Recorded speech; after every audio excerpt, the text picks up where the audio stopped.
As I received the floor plans from you guys and started working on the elevations, I'm like, there's so many things that are wrong with this floor plan. We could have taken it and just done it that way, but it just didn't feel right. I always try to do a house as if it's my own house and then leave it up to the client to approve or disapprove. So that turned into a much larger scope of work for me than we initially started with. And like you said, sometimes you win, sometimes you lose. I lost financially, but I won on the actual house. It's just incredible. It just came out immaculate. Well, very excited for the podcast today. We have Sean Roberts, and he is owner, founder. He does everything over at Pinnacle Conceptions. So welcome, Sean. Thank you, Brad. Good to be here. Yeah, it's good to have you. So maybe we start off here. We just finished Project Blow Your Mind, and a lot of our audience had followed that project, and of course, you were instrumental in designing that. That tiny house movement we're working on. So kudos to you, Sean. That was a biggie, wasn't it?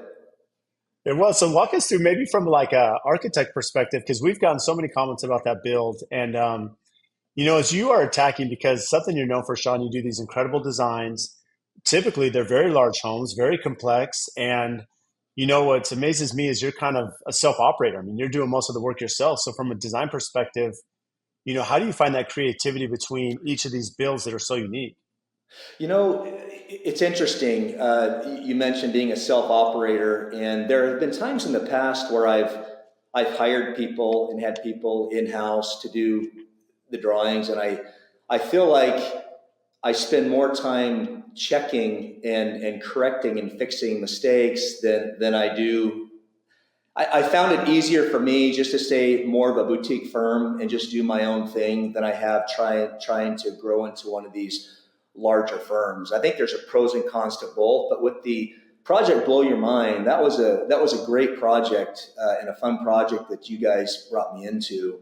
If I remember correctly, you had started with another architect designer, and things for whatever reason weren't working as well as the homeowners wanted it. So we kind of took over after a floor plan was started, and we worked on modifying that, and having this one was really unique because I was kind of given free reign on the elevations, which was awesome. That's what you always like to be able to do when you have the trust from your homeowners and from the builder, just to be able to kind of go with it. So as we worked on that, you never want to repeat or try not to repeat something you've done before, although that sometimes is a little impossible. But that certainly, because of the size and scale of that home, was something that we had not done before. And then on top of just the home, we had the trampoline barn, we had an RV garage, and during construction, that then evolved into a guest house, tennis court ramada.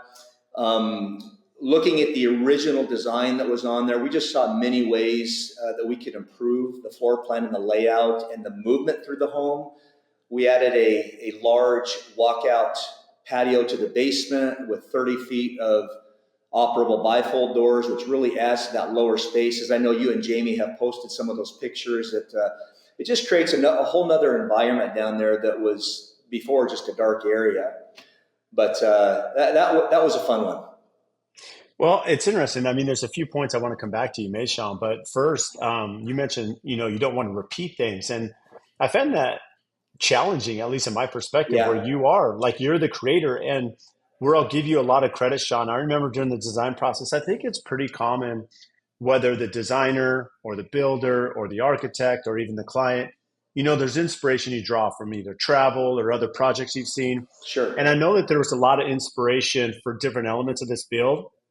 And I distinctly remember being in this meeting, Sean, and you're like, I'm not like, and it wasn't that you were singling anyone out. You're like, I'm not going to copy. Like, I understand the inspiration, but we need to make this our own and kind of deviate a little bit and make this very unique to like this client.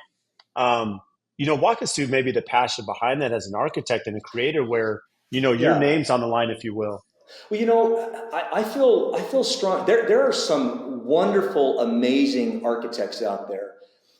And there are some that aren't so great, right? And the reason that we know that there are good architecture and good design out there is because of the architecture that we see at the finished product. when I drive around and see different homes in the valley here or wherever I happen to be traveling, if something is done correctly, and I use that term correctly, meaning if the massing is appropriate, if it gives you an elevated feeling as you look at that, there's something that excites you when you see good architecture. I appreciate that. I love it. You can also look at a house that is a little bit dissonant or it's just a little bit wacky, right? It just doesn't feel right.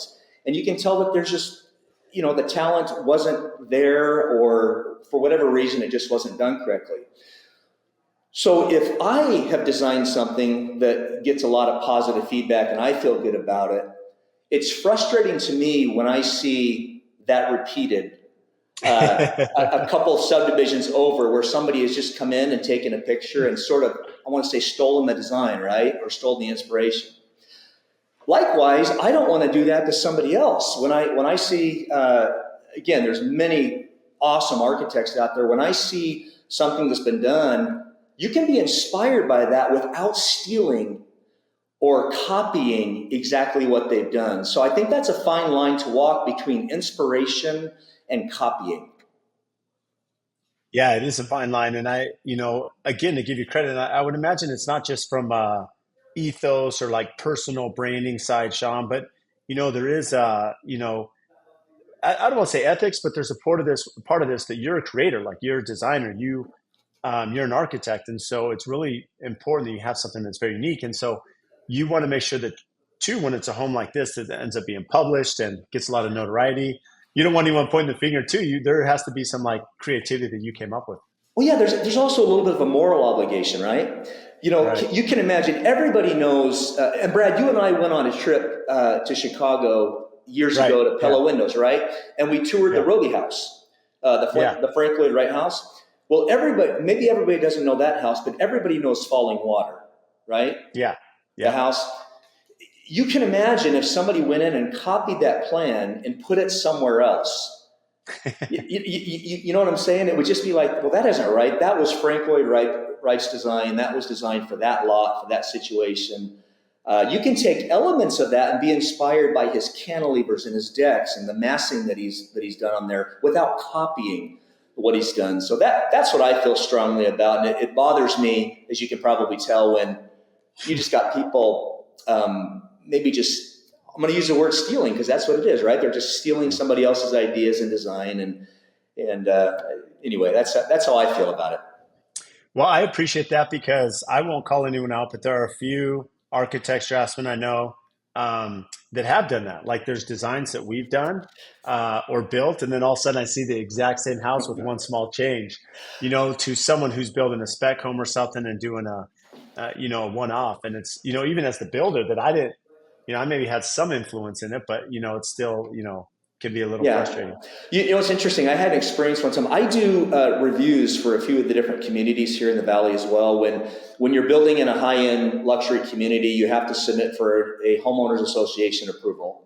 So the few communities that I work as the consulting architect designer on, we had an instance about a year and a half ago where a plan was submitted and it was literally 75% of a house that I had already done, that was already built. And I saw that and I was shocked when I enrolled. I'm like, this is my house, And I ended up calling the designer and asking about that, and I said, where did you get the inspiration for this house?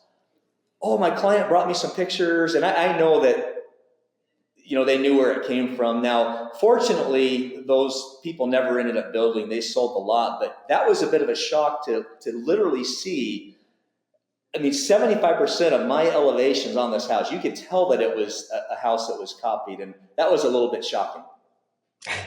And it's always a tactful way to see how to address that. Now, going back to architectural committee, I think you bring up something interesting is that it's very common here, as you mentioned, with a lot of these HOAs, right? There's the reason we have these homeowners associations, especially in these gated communities and these nicer neighborhoods, if you will, is they want to make sure that people aren't looking at the garage when they drive into the house. And maybe it has this estate feel. And so there's these requirements that you have to follow as the architect. And to your point, something I've noticed is that in every HOA that we build in, there's an architectural committee, which are typically architects already work with. We may not have used that architect on this particular Hmm. home, but they're on the committee. So from you, especially being a boutique architect, how did that opportunity present itself where you are on the board, where you're approving the drawings in the community? And, what is maybe, I don't want to say the benefit, but, why take that additional work on?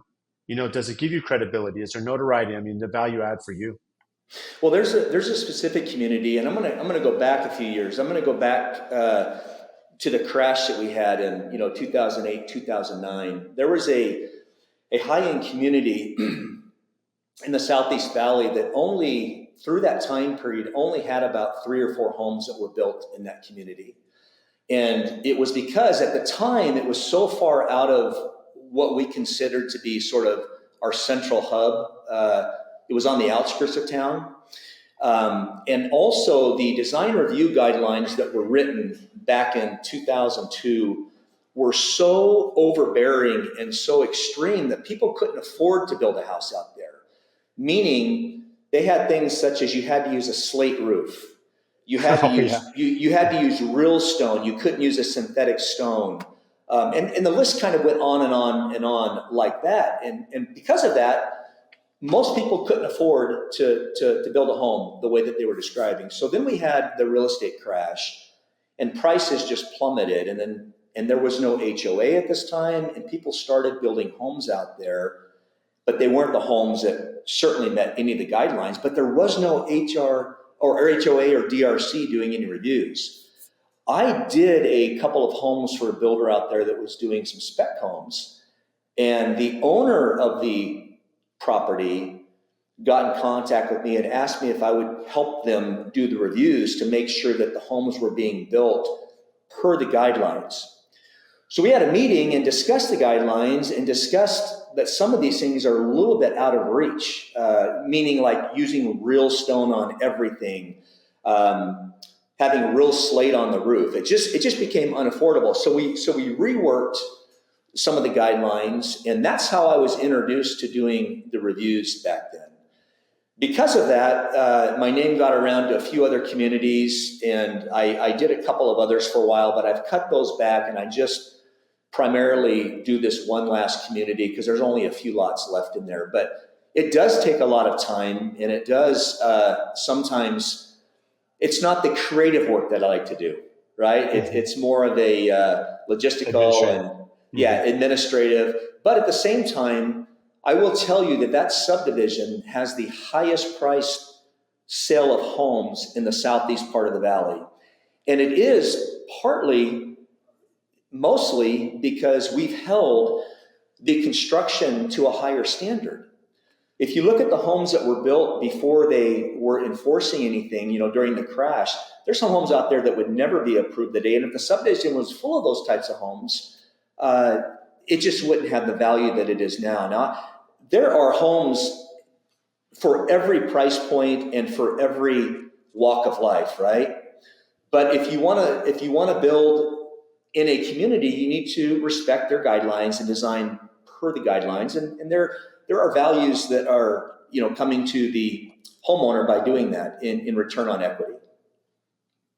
Now, I know that you build or design in some pretty restricted neighborhoods. I understand the value when you live to that standard because now you have a community of well-designed homes. The community looks beautiful. You mentioned resale and ROI is great for the clientele. Hmm. Um, Even though the benefits there in the end, and I'm sure you understand that as the architect, how difficult is it with the customer when the HOA is pushing back or the design review committee is pushing back saying this isn't within the CCNRs and but the client's very passionate about what they want. I mean, how do you find that balance to navigate, especially at pre-con? It's interesting because I'm on both sides of it, right? I don't do reviews for every community in the valley. I only do a couple. So every Mhm. time we design in another community, I've got to go through the submittal process and the approval process. I understand how frustrating it can be, getting a response that isn't what the client wanted or what you wanted. But I think as long as you're following the guidelines, you shouldn't have any issue because the architect should be reading the guidelines beforehand. For instance, in the community that I was just referring to, we require or request a pre-construction, a pre-design, a conceptual meeting so that we can explain everything that's in the guidelines, what the hot points are, what they'll be a little forgiving on. A lot of times the architects or designers don't want to spend the hour doing that, and they just move ahead and submit a set of plans that as you look at those plans and compare it to the guidelines, that they haven't followed the requirements there. And that's where you just have to say, no, this can't be approved. These are the reasons why. We just had an instance on a project that the client bought a second lot, bought the lot behind them, and they wanted to add a detached garage, a golf simulator, a little guest house back there. The original house was a European chateau, and part of the guidelines for this community say that any accessory structures need to match the architecture of the existing house or of the house being built. Well, this architect submitted this plan that was a complete farmhouse designed for the RV garage. It couldn't be any further from what the existing architecture was. So we sent a reply back that it wasn't able to be approved and explained why. They came back with the same exact plan, said, we're not changing it. We said, well, we can't do that. We sent another reply that you need to match, and we sent the reference code in the design guidelines that explain, so we sent that again. And finally, on the fourth review, they've changed it. So no, it matches.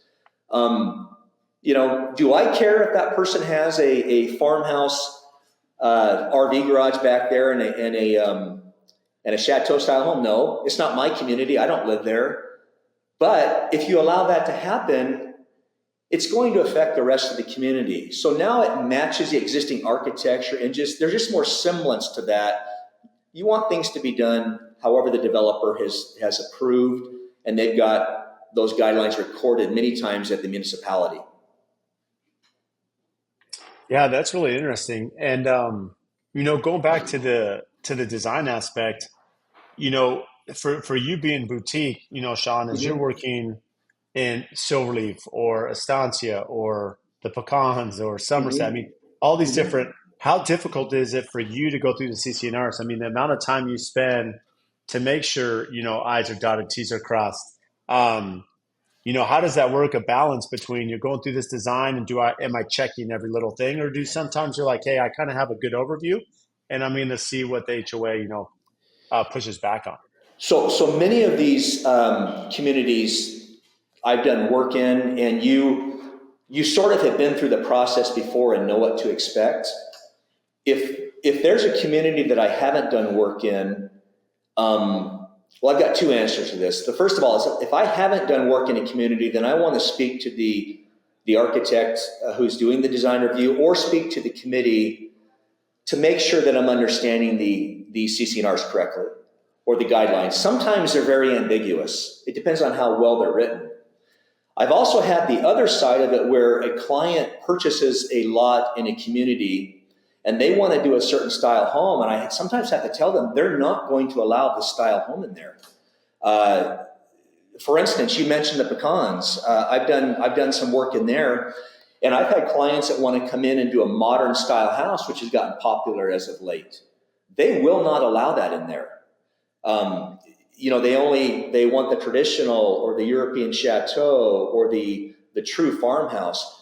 And so sometimes you have to let your client know, if you really want that style house, you really need to look at another community. As frustrating as that sounds, and this is for any homeowner, prospective homeowner looking at lots, you really want to make sure that whatever style home you want to build, that is your dream home, you want to make sure that it's going to be loud in the community that you're purchasing if you have an HOA.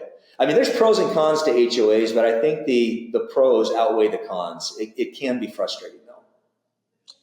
Yeah, that's really good because I've seen some of these developments. The client will have a piece of land, or maybe they're looking at acquiring land, and they have a design that they really want that doesn't match HOA. And so Mm-hmm. this goes back to why you and I are so passionate from early on that before a client purchases land, or they're looking at building, that's why it's so important that they consult with an architect, with a builder, of course, the interior designer at some point. But if you're not doing that, you can make a big purchase on, $800,000 for a lot, and then the house you want to build, you can't even construct anyways.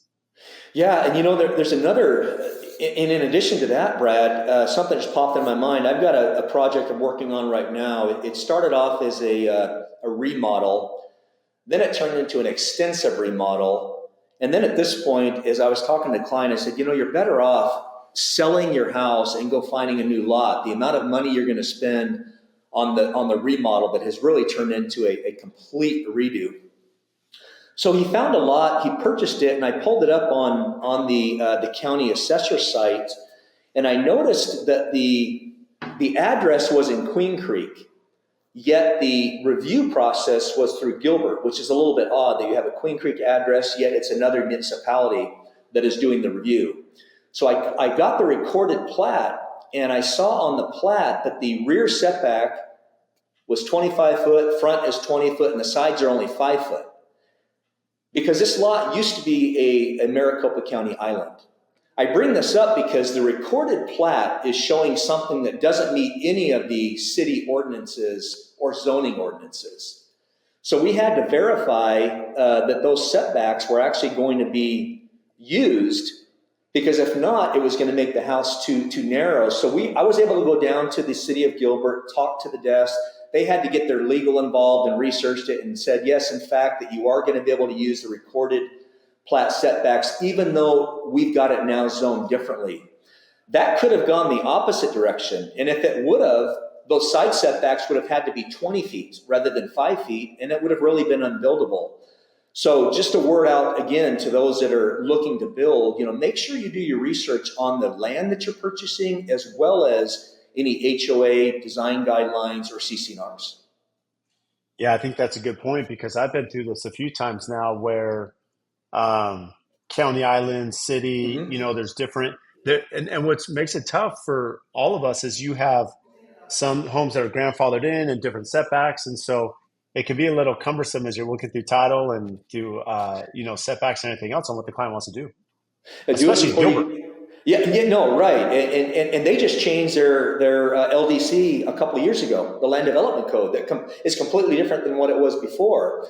So I remember working on a house that all of a sudden it switched over during COVID, and they never sent out any notification that anything had changed, and all of a sudden you get a review back that says, completely opposite of what you've done for 20 years.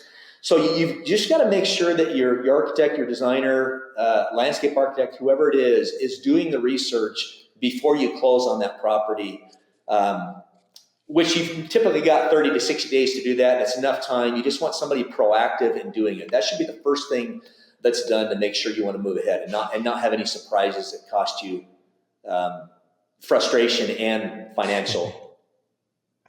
For sure. Now, going back to Project Blow Your Mind, I want to touch on this because we did originally, it's interesting how these projects evolve. And a lot of people were curious on the history because in the beginning, the client had a different lot. It was a smaller lot. It was like a 3/4 acre lot.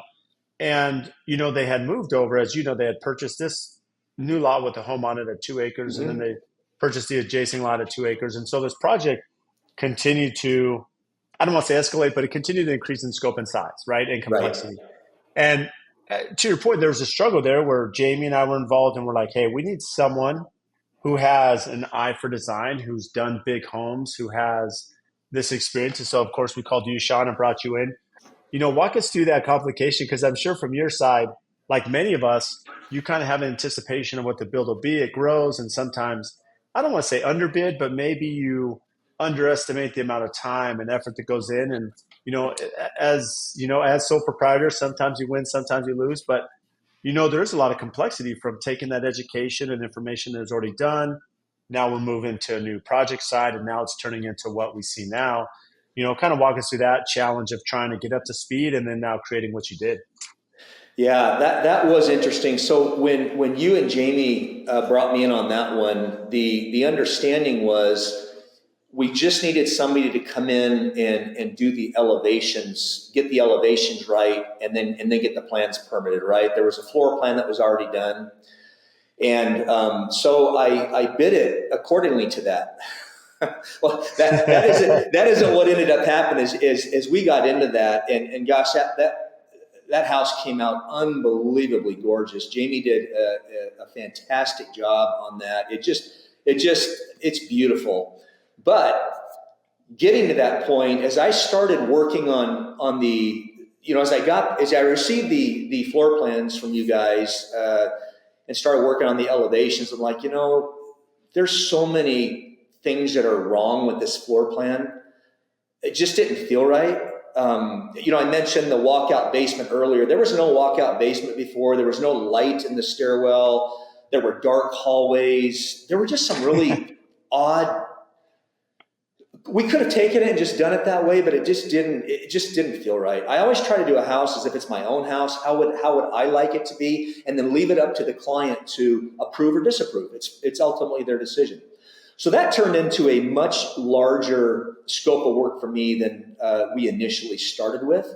And like you said, sometimes you win, sometimes you lose. I lost financially, but I won on the actual house is just incredible. It just, again, it just came out immaculate. It's beautiful. So that's something maybe I should have done a little more homework. I should have maybe studied the floor plan a little more before we moved straight into just, and looked at that and kind of expressed that before we got going on it. But I hadn't done so. I just was under the assumption we were taking over the elevations, and it just, the project changed and grew as we started working on elevations. We had more structures that were added, and it's one of those things. I hate to use this phrase, but it is what it is, right? That happens sometimes, and that's part of the process. There's other projects that go the opposite. You think it's going to be a lot more difficult, and it comes out extremely flowing and easy, and maybe things are a little quicker and more profitable on those projects. So it all washes out. How does when you look at that build, just for those listening who may not have seen it, I think a lot of people do follow us on social media. They probably have seen it, but you touched on this a little bit. So the house is roughly 20,000 square feet. You go down to the basement. It has big multi-sliders out, so plenty of natural light. You have the trampoline barn. You have the guest casita and the RV garage combined, and the tennis pavilion and the lazy river. But the great room itself is pretty neat because it's 80 feet long. It's 30 feet tall, and it's 360-degree glass in there with a lot of steel. As you work through that design, especially that great room specifically, walk us through maybe the challenges between you and your structural engineers about, okay, how do we come up with this design? How do we protect it from shear? It's very wide open, and then yet we still have to get mechanical and electrical up in the ceiling and, fire sprinklers to that point. I mean, walk through kind of that challenge of design. Yeah. So when the determination was made, because the original concept that we worked through, we didn't have the glass going all the way around the great room because of the fact that you can't do that with a wood framed house.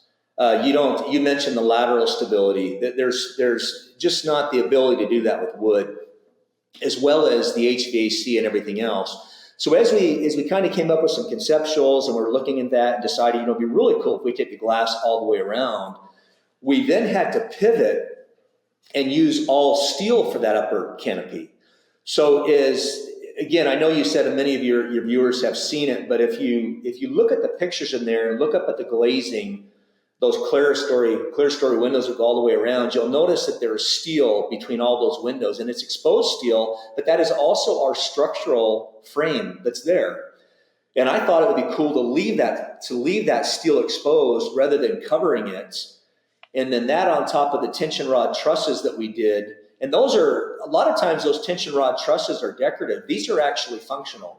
They are increasing the tension up there. Not just decoratively. The other thing, Brad, you mentioned the HVAC. Looking at it, the only way that I could figure out that we could, get our R value up there and still have a low profile roof was to use SIPS panels, and those are, for those that don't know, it's a piece of foam that has plywood on each side, and that is actually a structural member, and we use that for the entire roof of that great room. And then I had to get with my mechanical engineers, and we ran, because we only had one side of the house that we could run our air conditioning into that room from, right? Because the other side is the patio, it's outside.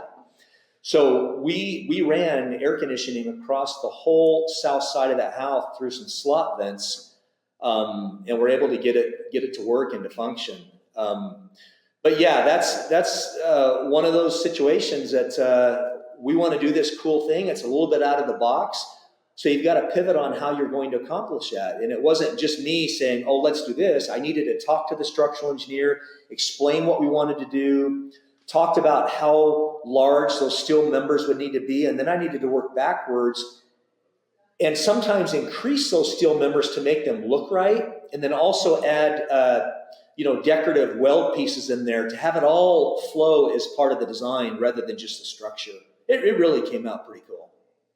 Yeah, it is, and it's amazing when people walk into that room. We've gotten so much feedback, because it's hard when you see it on video. It's pretty incredible when you see photos, Mm-hmm. but when you're in person and you're standing there, Yeah. the immense size, and then one thing that I really appreciate, especially as you work through that design, Sean, is you're sitting here in this large, great room, but it doesn't feel overwhelming with all the natural light, and yet it feels enclosed to a way. And then when you have these multi-siders, you have that one multi-sider that's 49 and a half feet wide. When that's open, that indoor outdoor living as you got, I mean, it just adds to that square footage. And, it's really hard to explain until you've seen it in person, just how, the scale and, it just kind of takes your breath away in this sense. Yeah, it's almost like, and this maybe isn't an accurate description. It's almost kind of like a lodge, where you're skiing and you come in and you've got all these different spaces where you can sit. And we've got this massive fireplace. It's right smack in the middle of that great room, which really, in essence, you've got two great room areas, right? You've got one to the east, one to the west. We've got I think the 42-foot bifolds on that room. We've got 15 or 18-foot bifolds on the dining room. We've got another 3 pair of 30-foot bifolds in that house. That house has got the most operable glass, walls of glass that open that I think I've done. It's pretty cool. And then the other part, which you haven't talked about yet, is I love the Renlita door we did on that gym too. That was a Hmm. that was a neat element. That's a whole nother wall that opens up, right? Kind of in a unique way. It's like an airplane hangar. And walk through that, the Renlita product, because I did a video on that did really well. Um, but how often have you used that product? How did you become aware of Renlita? I've never used it. I saw it online. I've always wanted to use it. It's just it's expensive, right? Most people don't want to Right. spend the money for that for their garage door, especially when we've got 4, 5, 6 car garage and you've got multiple garage doors. So we decided we would use it on the gym because they've got that gym, which is really the size of a double garage, if not a little bit larger. We thought, it'd be kind of cool to use it over here because when that door opens, for those that haven't seen it, it's like an airplane hangar, right? It sort of scissors up and it gives you a canopy when that door's open. Like if it is raining or there's bad weather, it just kind of gives you a little more indoor outdoor space. That's one of those things that's kind of an Easter egg. It's just kind of a neat thing. Most people won't ever be able to enjoy that except for the owners. You'll never see that because it's on the side of the house in the back. It's just one of those cool things. Well, now, I mean, they do have a Formula One simulator in there, and then any visitors to come work out, so that I'm sure some will see it. It's pretty incredible. Um, Yeah. Speak about we have a pretty exciting project coming up, and it's a first for both of us. Is the Yes. rammed earth that we're going to be doing some rammed earth? Yeah, that was now I've wanted to do rammed earth for 25 years. I've tried And explain what to. it is too, because a lot of people may Oh not know what yeah. rammed earth is. Yeah. So rammed earth is where the contractor actually takes soil from the site mixed with concrete and aggregate, and they create a wall. I don't want to say adobe, but that's maybe the closest thing in the past that's been built to what rammed earth is. But in doing the rammed earth, they do it in stages or different lifts. So they color the lifts just a little bit differently. So we're able to select, or the homeowner was able to select what color she wanted to have in the lift. So we've got these sample boards made, but they're 24-inch thick wide walls. It looks like earth, but it's smooth like concrete with all these different striations and textures and colors. And I've wanted to do this, like I said, for 20, 25 years. I've tried to talk some other clients that were doing modern homes into it, and nobody has ever bitten on it until these clients came along. I actually met with them yesterday, Brad. I'll have to fill you in, but Yeah. the husband is an actual geologist by schooling. So when I brought that up, he got super excited, and I showed him some pictures, and they were on board immediately. And this is going to be one of my top three favorite homes that I've been able to design. It's going to be really, really neat with all the glass and copper roofs and the rammed earth and just the views that we have from this lot. Brad, when you showcase and show this one, I mean, the mountains are just, you can't replicate it. It's a really, really fun, cool project. Yeah, and what's neat about it, because you do have a mix of, concrete, you have a mix of rammed earth, and Hmm. anyone that wants to see, if you go Google rammed earth and you can see the layers, that it's this really colorful layer, of essentially, compacted dirt walls with, as you mentioned, adhesive and aggregate in there. But, um, it's very colorful. And I know the client wants to have a very organic look, how we're doing interior concrete and, exposed Hmm. polished floors. And, even some of the beds and cabinetry is going to be built out of concrete and plaster. So there's some really unique elements to this entire home.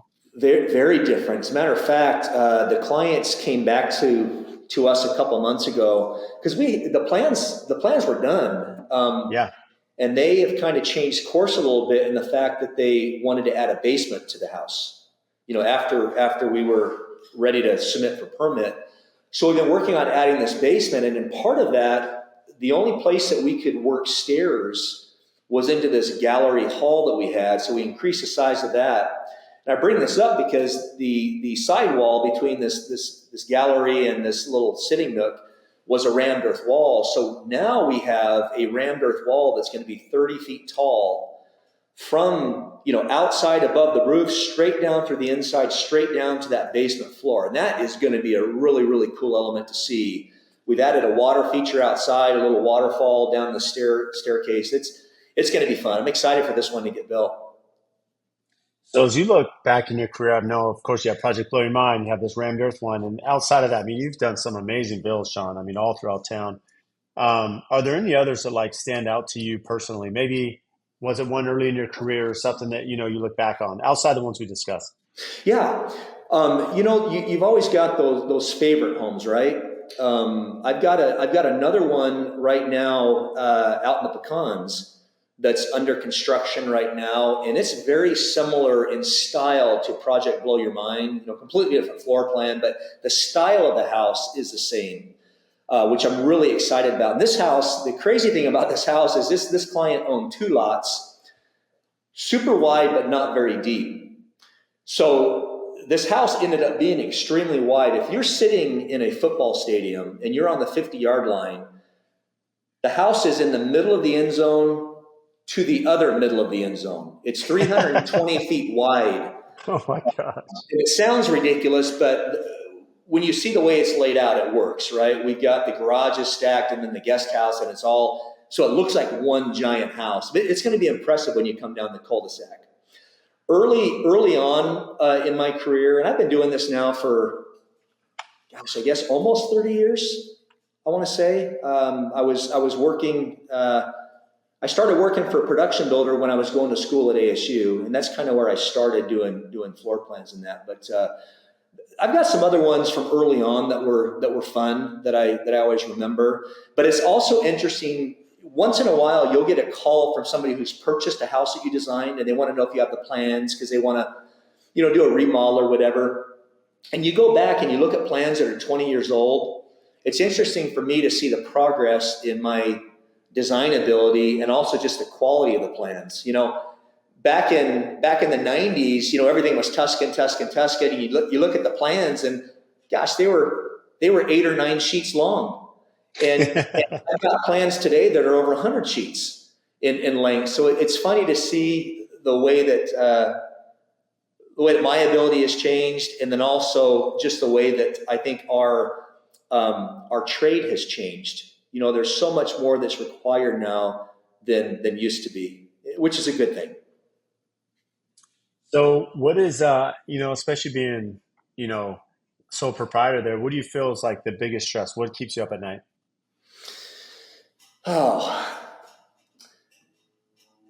I feel fortunate, Brad, in the fact that I feel like I've always been busy. Other than when we had the crash that was kind of the middle of my career. I've never really advertised. I've never been out seeking work, so I feel really fortunate that I don't feel like I've been having to chase work. I've been blessed with that. The thing that keeps me up at night sometimes, well, off the topic of architecture and construction is the world these days, right? It's crazy. Think about what's happening and how crazy our world is than when I grew up. But I guess sometimes when you've got all these different projects going, they're all in different stages. You've got projects that are just starting that are in the sketch stage. You've got projects that are off at engineering, projects that are in submittal stage. So once in a while, the way things converge, you'll sort of get a bottleneck where you just have to, all of a sudden you're working 80 hours a week, just trying to, because of this bottleneck that's happened. So that can get a little bit stressful. And that's one of the downfalls of being a sole guy, right? If I had a big team out there that was doing that, you can kind of push it off. So that's the one thing, I guess, it gets a little bit stressful sometimes. Yeah, that's true. And so you mentioned that you started in production. I mean, kind of what led you, because a lot of people look at this and be like, Sean does these amazing houses. They're so big and complex. I mentioned, you mentioned the football field. I mean, you've Uh-huh. done some incredible ones with us. That doesn't happen overnight. There's a journey. It's not like No. this is some overnight success that all of a sudden they're like, hey, Sean, design my 20,000 square foot house. Walk us through maybe that journey that kind of led you to Yeah. this point where now you have the experience and the credibility and the knowledge to do it. So when I was a little boy, my dad was a real estate agent. So he used to sell, he used to sit in a model home and sell for production builders. So I can remember being as a little kid, I used to be excited about going to see the new models. Like if he got transferred to a new subdivision, I would love to walk through the homes. And I can remember, being 4 or 5. I love Legos. I used to always Yeah. build houses with Legos. And I also remember drawing floor plans when I was just a little kid. So I think that's probably where my love of architecture started, indirectly through my dad's real estate sales. So I knew that I always wanted to do that. So I went to ASU. I was in the architecture program, but I was working as a collections agent for Discover Card while I was going to school. And the opportunity came up. A friend of mine she was in one of my architecture classes, but she was going more into engineering. But somebody had reached out to her about coming over to this company and doing the plans for them in CAD. And I didn't know CAD at the time. This was back, in the 90s. And I just knew a little bit, through school, had a few courses in CAD. So I went and talked to this company, this local company, and he gave me a 2-week trial. And I was able to pick up enough on the CAD to be able to do what they needed to get done. And that's where I started, was doing their floor plans. They had all these floor plans that were drawn by hand. And Brad, do you remember the blueprints that we used to have? We Yeah, had I do black line. remember. You remember Yeah, the I do remember. ammonia and the machines, and, Yes. and you know how Yes. those plans were sometimes hard to read because the blue background on them, and they just weren't as crisp and clear as the black lines of today, right? Right. So they had some standard floor plans they had me recreate on CAD, and then they had me change some of the elevations, and that's where I started. And it turned from there into then designing their plans for sale. And then they also did some custom homes. So I was able to work with the clients on doing some homes. But I don't think we ever got larger than a 45, maybe 5,000 square foot house when I was working for them. It just got to the point where I wasn't content. I had a lot of people that were approaching me about doing side work. I could make much more money doing side work, and I enjoyed doing the custom stuff more. And that's where I started. So when I alluded to the fact that sometimes people will call me asking about old plans, and I'll pull some of those old plans up from 20, 25 years ago.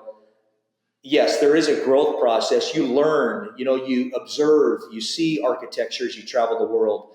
You get the experience of designing it. So your talent certainly increases and your ability increases. And that's the thing that I think people that are building homes need to look at. a lot of times they want to go out and go for the lowest priced guy out there. And Brad, you probably find the same thing when you're dealing with people that are going to build homes.